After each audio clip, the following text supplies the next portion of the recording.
Hello friends, welcome back. I'm Dr. Vrinda Kumar, and in today's video we're going to talk about sinusitis. So I made a different video on introduction to sinusitis, and today's video is going to be about 5 things you can do to treat sinusitis.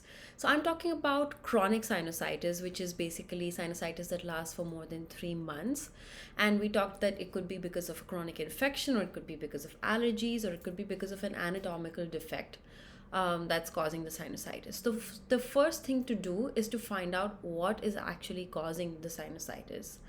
Um, a, a good ENT is a good place to go to. An allergist is a good place to go to.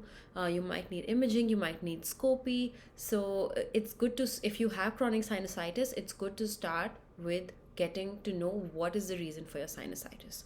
So treatment options for chronic sinusitis. Number one is sinus rinse, and this is an age-old technique. It does not involve any medication. It's very safe and very effective for a lot of people. So sinus rinse is basically either using a neti pot, or Neilmed has sinus rinse kits that they make for home. You can use the metal one or the plastic one, or there are different kinds, and I'll try to make videos on the different kinds of sinus rinses available. But that is one option. So you put water in one nostril and then it comes out of the other, and in the process it cleans up all the sinus openings, because I described earlier the sinus openings are inside the nose. Number one. Number two is intranasal corticosteroids. So things like intranasal fluticasone, they basically decrease the inflammation in your nose, and hence they ease the flow of all the sinus fluid into your nose and decrease the inflammation in your sinuses. A lot of times, if you go to your ENT or allergist, this is going to be the first thing that they're going to give you, because it helps in sinusitis caused by any cause. So intranasal fluticasone or intranasal corticosteroids.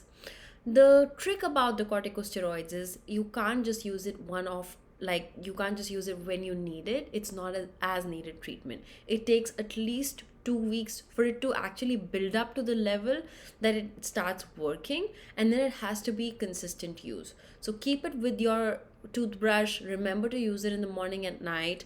And there's another video that describes how to use Flonase. So you point it towards your ear and go to the side of your nose on bilateral, like sides, not straight up. So chin down and side. Okay, that's number two. Number three is, if you find out what the cause is, then treat the cause. So if you have chronic sinusitis because of allergies, then immunotherapy is an option, and I've described about immunotherapy in another video. If the sinusitis is because of a chronic infection, then you might need a longer course of antibiotics. If it is because of an anatomical cause, then there might be, like, you might need to see an ENT. They might discuss surgery or something like that with you. So to find out what the cause is and then treat the cause specifically. Okay. Number four, there is a new treatment for sinusitis, and that's biologics. So biologics are basically, they're medications, they're drugs, but they act on specific biologic modulators, and they target many pathways and decrease the inflammation through that. They're usually injections. You might have heard that they use for a lot of autoimmune diseases. They have grown in use in some malignancies and cancers, and now they have more and more use in allergic diseases. So biologics are used in asthma, eczema, and chronic rhinosinusitis is one of the indications.